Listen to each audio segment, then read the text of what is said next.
Hi, everybody. Jack O'Malley with this week's update. And it's been a busy week here in Lansing. Back at it. Budget negotiations continue. Last I heard, again, I'm not on appropriations. I'm on the policy side of things. But in appropriations, I hear that budget discussions and negotiations are going along very good. There is still strong optimism that we'll have the budget by July 1st. Remember, officially, the new year begins October 1st, right? But especially for schools, it's important because their budgets begin on July 1st. So if they have to wait until, even August or September, they're scrambling to guess as to what their budget would look like. So what I'm being told is still very optimistic that we can have the whole budget done by July 1. But at the very least, they're working on that education budget first so that they can get it set up and then get it done for sure so our schools know exactly what kind of funding they're getting and when. I don't believe there will be any cuts to school funding, especially with all the excess dollars that we have out there right now with the surplus and whatnot and lingering recovery money from COVID. So again, that's a very simple explanation of a fairly complicated situation, but I think that schools will see at least an increase, if not, won't see any decrease, if you will, if not an increase. So hopefully that all made sense. All right, let's see here. What's next? Some things happening. Just a couple of things I want to touch base on this week. This is a bill that was around last term, didn't get anywhere. This year it's made it farther. I hope it goes all the way. House Bill 5190, Representative Farrington has been pushing this for a long time. She's the chair of our Financial Services Committee, which I'm a member. Basically what her bill does is it says, look, schools would be required, high schools would be required as part of their graduation to provide a half credit of financial literacy classes. How to do a checkbook, how things work, that sort of thing. There's been a lot of discussion about it. One of the things that I think last year, I think it was Algebra 2. They wanted to take a thing out of Algebra 2, and no.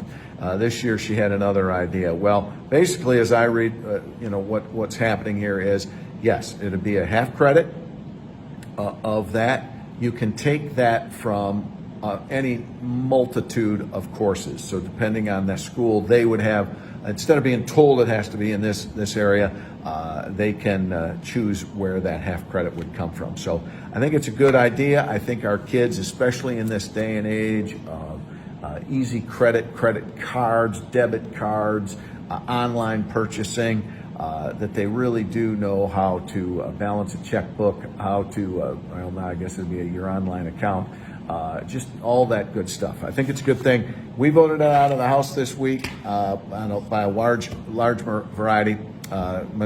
majority, and it's on to the Senate now. We'll see what happens. All right, the continuing saga of our child care bills, all 8 of them. House Bills 5041 to 5048. They made it out of the Senate this week. Yahoo! 2 of the bills, my bill and 5041, my bill, and 5042, that of Greg Van Workum.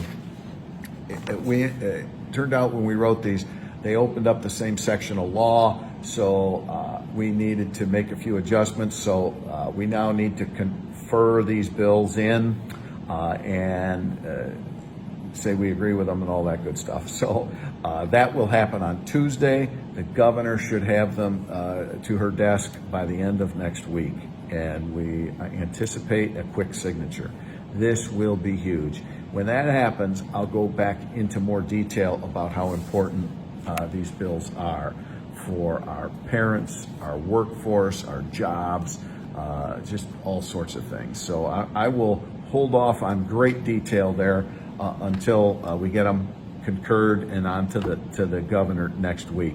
But it's been a long process, but a good one, and more detail on that. So this one, I want to talk about this because there was some squawk about this. I've taken a little bit of criticism for this. But Representative Julie Alexander had a bill, House Bill 5859. She was referring to it as the Learning Loss Recovery Grant Fund. So earlier in the term, this basic bill was introduced, came along, and it was set up that said, look, if someone wants to donate money into a fund that would then be used for all types of tutoring and that sort of thing, they could do that, and then they'd get a tax credit. Well, the idea here is that this is all about COVID learning loss. And everybody agrees our kids have suffered greatly educationally from COVID and the shutdowns.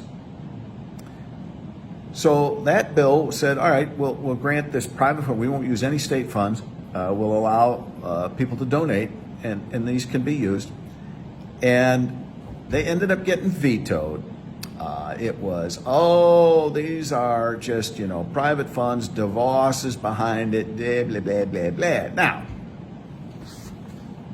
these could be used for tutoring, related trade courses, classes, apprenticeships, software, before and after school educational programs, day camps, music or arts, different tuition at extension centers, expenses relating to establishing or administrating learning pods, et cetera, et cetera. The whole idea here was to help kids with learning loss, but it gets vetoed by the governor.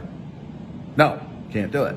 So Rep. Alexander, being the scruffy one that she is, comes back with House Bill 5859, which is basically the exact same thing, but says let's set up a fund using the ARPA dollars, the federal COVID relief money, that would help with learning loss. And it would, it's got a time frame on it. It's not like forever. Well, the House debate goes on and on and on, and people are against it because, it's voucher system. No, it's for tutoring. It's for COVID recovery.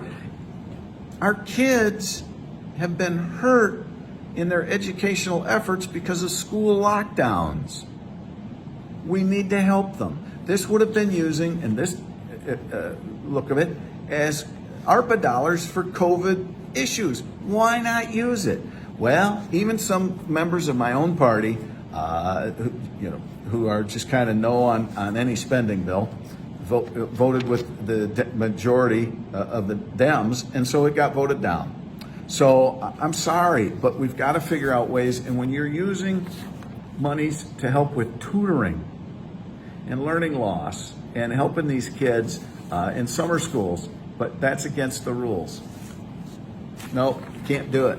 That's hiding new ways to get vouchers. No, it isn't. It's about tutoring, using ARPA dollars to help these kids. So it just frustrates me when, one of the things I hear all the time is, well, it's all about the kids. Bravo, Sierra. It's all about the kids. You could also say Barbara Streisand. That's another one I've heard for BS. Come on. It's all about the kids, though. That's what I hear all the time. All right, then there's this one, a little closer to home, not my district of the 101st, but close by. Representative Ken Borton has the Gaylord area. The governor requested the president to declare a major disaster for Otsego County after that tornado. The request would open up federal aid, including grants for temporary housing, home repairs, low-cost loans, to cover uninsured property, et cetera, et cetera. The Michigan State Police Emergency Management and Homeland Security Division conducted the damage assessment with the federal and local officials on May 25th.